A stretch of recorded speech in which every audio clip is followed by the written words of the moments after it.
I've always had trouble with the word why. I always get in trouble when I ask why is something done this way and not some other way.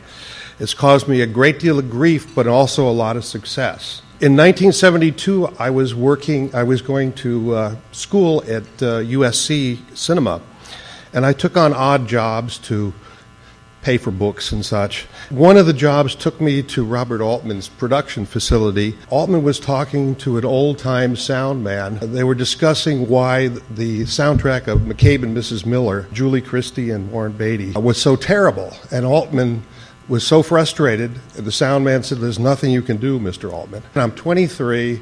I was out of place, but I said, how come movie sound dialogue can't be recorded like music, where you put every actor on a different channel? He used overlapping dialogue, which was sort of like CNN's talk shows where everybody talks on top of each other. With separate channels, he was able to delineate each actor. He stared at me, and I thought that was the end of that. A couple days later, he called me. I started working for him, developed this recording system.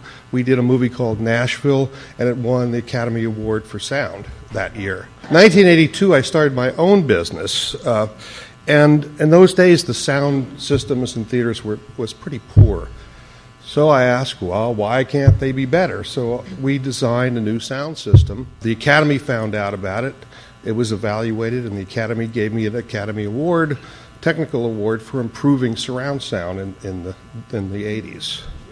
So we did that. When we did our sound system, we couldn't sell any product because there were so few stereo movies. So I said, well, why can't we do some stereo movies to increase the number of movies out there? You can't sell stereo equipment, until you have stereo movies. So over 15 years, we did 2,000 movie soundtracks worldwide. Not necessarily the most wonderful ones. We did the Friday the 13th and the Halloweens and those kind of movies, but thousands of them.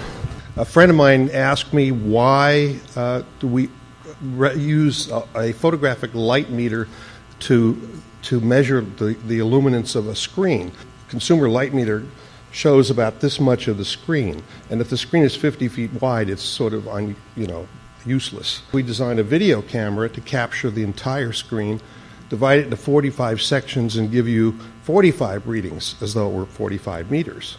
And we won an Academy Award for that. In 2006, I decided, well, we're kind of bored with sound. We ought to do something different. I said, let's do some imaging. How hard could that be? After a lot of pain, developed a pretty leading-edge imaging process, but we had no market for it. Fortunately, in 2011, James Cameron did a demonstration in Las Vegas of this new process, and everybody was stunned. And I said, oh, this is exactly the right application for our technology.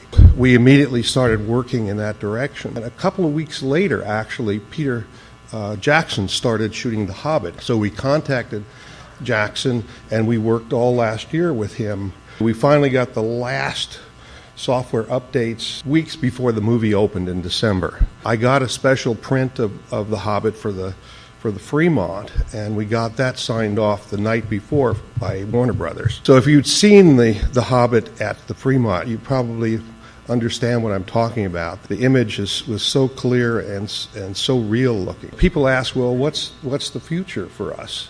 Well, Cameron's starting Avatar later this year. We'll be working with that. There's new sound technologies. We're working with Harman and Dolby on new technologies for multi-channel audio in cinemas. I think as long as we keep asking why we need to do something this way or why we don't need a better way, the future is very bright. We'll keep coming up with new technologies, new products, and move forward successfully.